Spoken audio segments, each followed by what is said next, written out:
let's begin this morning with the new attacks on both sides of the war with Iran this morning. Iran struck a fuel depot in Bahrain and a container ship off the coast of Dubai today. It follows claims from the Israeli military, which said it had targeted a site used in Iran's nuclear program. Yesterday, President Trump said Iran has no military capabilities to speak of. They are pretty much at the end of the line. Doesn't mean we're going to end it immediately, but they've got no Navy, they've got no Air Force, they've got no anti-air traffic, anything. They have no systems of control. We're just riding free range over that country. Well, today, the Speaker of Iran's parliament issued a new warning. He claimed any invasion of Iran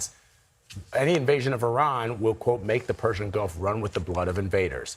The country's main oil terminal is located on an island. CBS News senior national security correspondent Charlie D'Agata is joining us live from Tel Aviv. I think we're going to have Ramy instead. I see you, Ramy, but, you never know. All right. So, Ramy, bring us up to speed. The president says that they have no capabilities whatsoever, and yet the attacks on neighboring countries continue. Yes, and we are seeing that again this morning, Vlad. Several Gulf countries from Kuwait, Bahrain, the UAE, and Saudi Arabia making it known that they have been intercepting more missiles and more drones from Iran, and Iran clearly ignoring a new demand coming from the UN Security Council just yesterday to stop. No surprise, really, I think. Before dawn, there was also an attack on Iraq. We saw that Iranian boats apparently hit 2 fuel tankers. That's what we're seeing on our screen right there. Most of their crews were rescued, but we understand at least 1 person was killed. Out of Dubai, overnight authorities reported strikes there on land, but with 1 skyscraper being hit, and then off the coast, another container ship being hit there. And then Oman dealing with a drone attack, but this was from yesterday. Again, fuel in focus here, hitting storage tanks. And this is important because this was on a port on Oman's southern coast, and that has been rising in importance as a kind of, I think if you will, plan B or overland to get oil out, because the Strait of Hormuz is basically blocked. The concern here is that if Iran keeps targeting that port too, then it'll get even tougher to get oil out of the region. And finally, CBS News has also learned new details about an Iranian drone attack that we've been reporting about from 10 days ago, killing American service members there, 6 of them. We've now known that more than 60 others were wounded.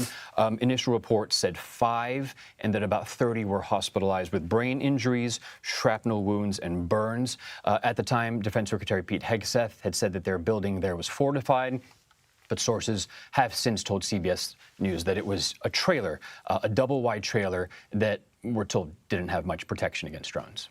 And Ramy, there's another front to this war as well between Israel and Hezbollah. What's going on there? Yeah, back and forth strikes continuing between Israel and Hezbollah, Kelly. Hezbollah and Iran said that they actually carried out a joint missile strike and a joint drone strike on more than 50 targets in Israel, including 3 military bases. And then early this morning, Israel hit Beirut's seafront area. And this is not usually targeted. It's out of the evacuation zone that Israel has called for. Many people there had been sheltering after heeding evacuation warnings out of the southern part of Lebanon, which is Hezbollah's stronghold. The videos we're seeing there, at least 2 cars appear to have been hit.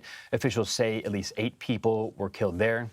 We also know that in southern Lebanon, Israel had been striking missile launchers and telling people there to get out within several miles of the Israeli border. By latest counts, about 800,000 people have been displaced, and Lebanese officials say that more than 600 people have also been killed.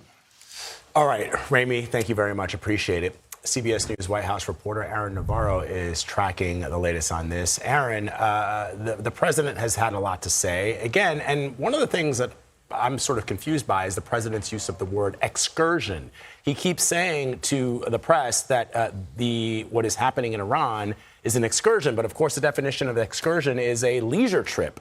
Perhaps he means incursion, but we don't know because he's used that term several times. What are you learning? Yeah, he repeated that a lot when speaking to reporters yesterday during his trip to Kentucky and Ohio. And he essentially was trying to frame this conflict as being harder for Iran, more warlike for Iran than the U.S., which he says is a, quote, excursion. He was asked by a reporter about this. Take a listen to President Trump's answer. Well, it's both. It's both. It's an excursion that will keep us out of a war.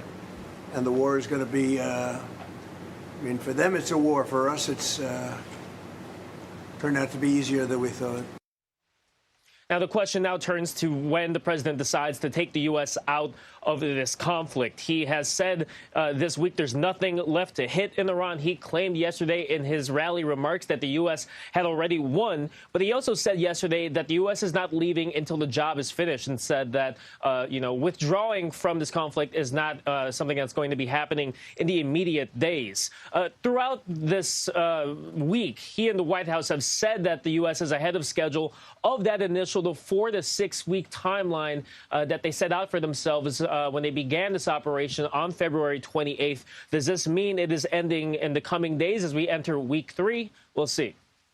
And Aaron, Ramy, who was on just before you, mentioned the Strait of Hormuz, of course, the oil supply crunch. So I want to ask you, we heard from the International Energy Agency they're releasing 400 million barrels of oil. The president has also said that he's going to tap the strategic petroleum reserves, release millions of barrels of oil. What do we know about this? Yeah, the president said he has directed the Department of Energy to release 172 million barrels of oil from the Strategic Petroleum Reserve. Those are reserves of oil held underground in Louisiana and Texas.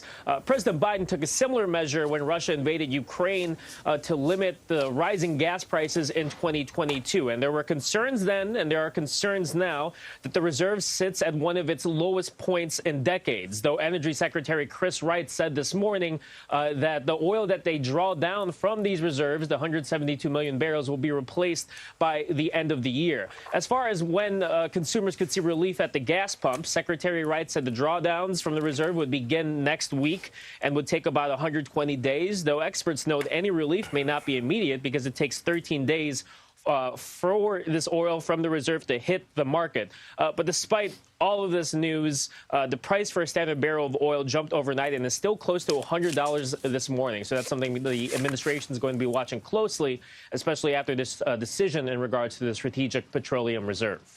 All right, Aaron Navarro reporting from the White House. Aaron, thank you.